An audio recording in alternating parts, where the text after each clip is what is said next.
Nu, ko esiet sveicināti visi VFLJBL lielā saime, visi apmeklētāji, visi dalībnieki un visi sportisti. Otro gadu pēc kārtas mums ir VFLJBL talantu nedēļas noslēguma spēles, drafta ceremonija, un šogad komandu kapteiņi būs Zigmārs Raimo no VFRI komandas, nācis pamatos no Madonas BJSS komandas, un Ričards Pinne Daugavas Sportnoma komanda.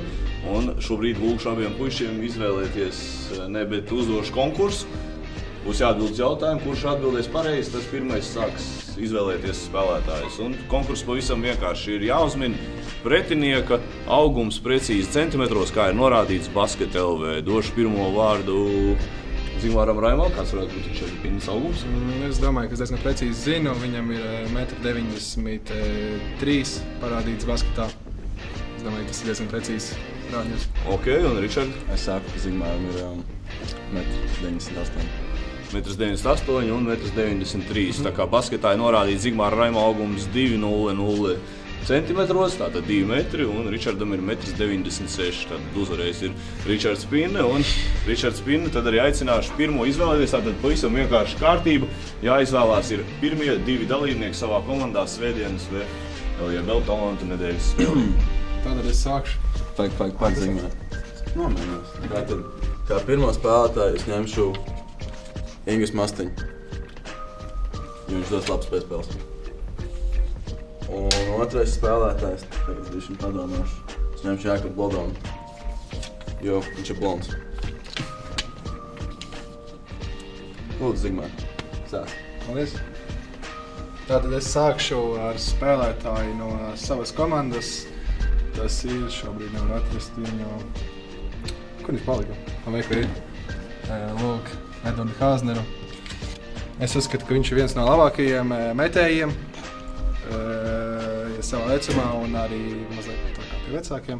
Es paņemšu viņu savā komandā, jo es uzticos viņam un zinu, ka viņš man var palīdzēt komandā. Un paņemšu vienu no Latvijas labākajiem aizsargiem savā vecumā, Tomu Upi. Dzimis Rēzeknē, nācis no Rēzeknes, no ļoti labas ģimenes un spēlē VF-skolas sastāvā. Tagad tava kārta. Paldies, Zigmār. Tagad es ņemšu savu bērnības cīņu biedru Arnoldu Kroku, kurš tagad spēlē Rīgzenē. Dzirdēju, ka viņš arī kādreiz VF-skolā spēlēja, bet nezinu, kas otrs ir. Nē.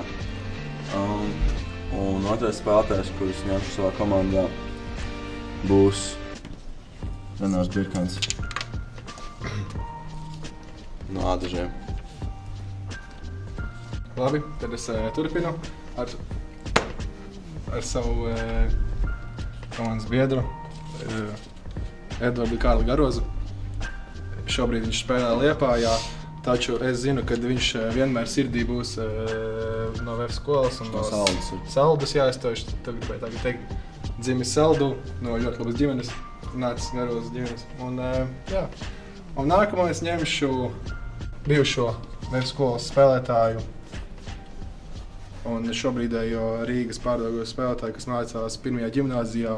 Ja nevaldos, viņam vidēja atzīmē ir ap 9. Pirmajā ģimnāzijā tas ir ļoti labs rādītājs Ivo Liepa. Es domāju, ka viņš savu intelektu un savu spēli palīdzēs manai komandai. Tagad tava kārta. Es kārtībā? Es pārāk stiprs. Nē. Tātad Sveicinās. savā komandā es ņemšu Robertu Dēmsku. Viens no labākajiem dankariem jaunas līgā. Un otro es ņemšu vienu no labākajiem 97. gada aizsargiem, Mother Fokin.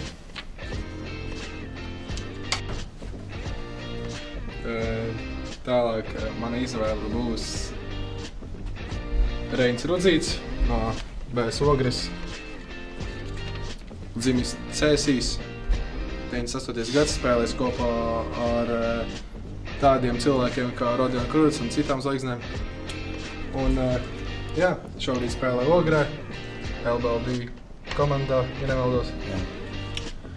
Un kā nākamo es izvēlēšos, vēlētos vēl Ilģi izvēlēties, bet es zinu, ka viņš vēlētos kopā ar Ingris Mastiņu spēlēt, tāpēc es šoreiz nestāvēšu tam ceļā.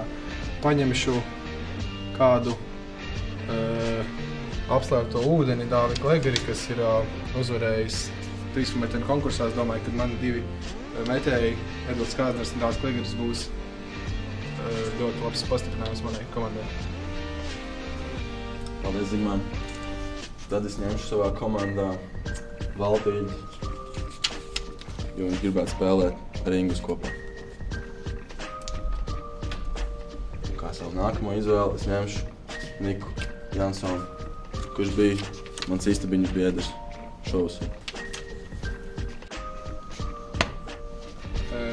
Kā nākamos es ņemšu Kāri Grigaļonu. Iemesls ļoti vienkārši. Pirmais tas būs tas, ka, lai Edvardam Kāvam Garozam nebūtu garlaicīgi pa ceļam, lai viņi var braukt kopā ar savu draugu. Un jā, viņš ir ļoti labs spēlētājs, 8. gads, un ir sevi pierādījis izlasēs. Ļoti labi. Un kā nākamo es ņemšu Kristiānu Vīksnu, spēlē Juglā, ir labs spēlētājs. Mācās pirmajā ģimnāzijā. Mācās pirmajā ģimnāzijā. Ļoti labi mācās. Ļoti labi mācās. Un vidējā ir ļoti augsts. Kopā ar Ivo Liepu viņi pacels komandas intelektu augstāk. Paldies. Kā nākamo spēlētāju es ņemšu Valteru Liepiņu, ar kuru sanāca šodien uzspēlēt LBL2. Ļoti labs, jauns, talantīgs spēlētājs. Un nākamo es ņemšu Dāvu Gutmanu. Arī seno dienu cīņu biedrs no Saldas. Tātad es paņemšu Kārli Žundu, kas ir Kārļa Garozas bijušais komandas biedrs, nāk no vienas pilsētas, no Saldus. Un šobrīd parāda ļoti augstu klasi, gan basketbolā, gan arī skolā. Un paņemšu vēl Kārli Šiliņu. Viņš arī no skolas šobrīd spēlē Baronā. Un jā, ļoti labs cilvēks. Gan basketbolā, gan ārpus tā vienmēr palīdzēs, jebkurā situācijā. Rāvis Četviens. Viņš ļoti labs metējs, ļoti labs spēlētājs. Metējs? Viņš metējs. Jā. Viņš arī ļoti labi savu parāda skolā. Ļoti labi mācās ar 4. vidusskolā. Paldies, Zigmār. Paldies. Nu, ko, kungi, jums varbūt vēl jāatbild uz jautājumu, kā jums šķiet, kura komanda uzvarēs un kāpēc? Mēs vinnēsim. Viņš vinnēs, varbūt iespējams, bet arī varbūt es iespējams. Varbūt arī es vinnēs, bet varbūt arī viņš vinnēs. Tāds ir jautājums. Varat arī aicināt visus nākt svētdien uz Olimpisko. Nu jā, varētu jūs būt forši, ja cilvēki nāk skatīties. Jā, būtu... Zigmārs dankos. Ričards dankos, to es varu apsolīt. Zigmārs metīs trīnīšus. Ir iemetījuši kā trīnīti, cerams. Viņš iemetīs trīnīti. Lai gan šodien viņam neveicās pārāk spēlē, bet viņš pierādīs, ka viņš labs metējs. Tieši tā. Un visi nākat svētdien uz Olimpisko, pulkstens 11. Neguļat svētdienas rītā. Atnākat paskatīties labu basketbolu un izbaudat brīvo dienu kopā ar mums skaistiem, jauniem cilvēkiem. Jā, tiekamies tur. Tiekamies tur, Olimpiskajā sporta centrā.